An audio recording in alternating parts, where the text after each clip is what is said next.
Puis il a entendu un miaulement terrible.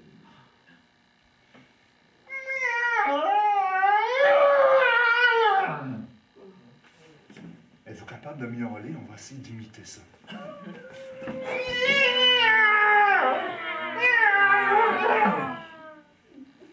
Oui.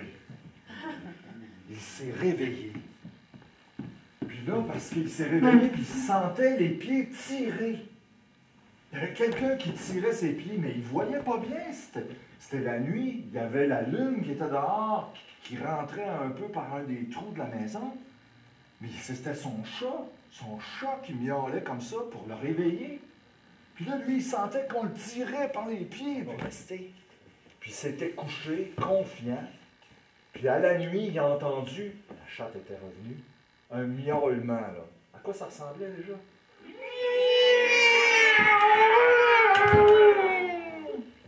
Ça l'a réveillé, puis il sentait que ses pieds étaient tirés. Il avait oublié d'écrire des choses sur ses pieds. Mais il restait un petit peu de glaise.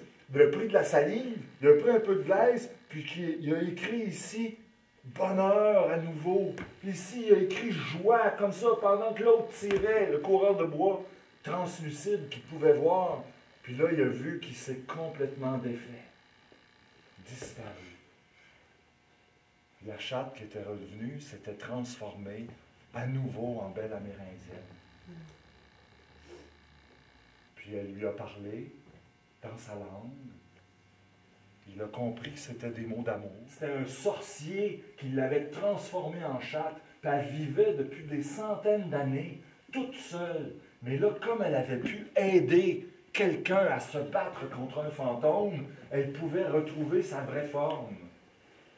Puis, le bûcheron et elle ont décidé de vivre ensemble. Puis, ils sont devenus parents. Ils ont eu des enfants. Leurs enfants ont grandi, ont eu des enfants. Ces enfants-là ont grandi, ont eu des enfants. Vous voyez là qu'on se rapproche d'aujourd'hui, là, tranquillement. Parce qu'aujourd'hui, au théâtre de l'Esquisse, les enfants des enfants des enfants des enfants des enfants du bûcheron et de l'amérindienne à la chevelure noire sont venus au théâtre écouter des contes de fantômes et de chats. Ils sont là, aujourd'hui même, sur le plancher qui a été fait avec le bois qui avait été coupé par le bûcheron. Ça peut être toi, le bûcheron? On ne peut pas tout dire.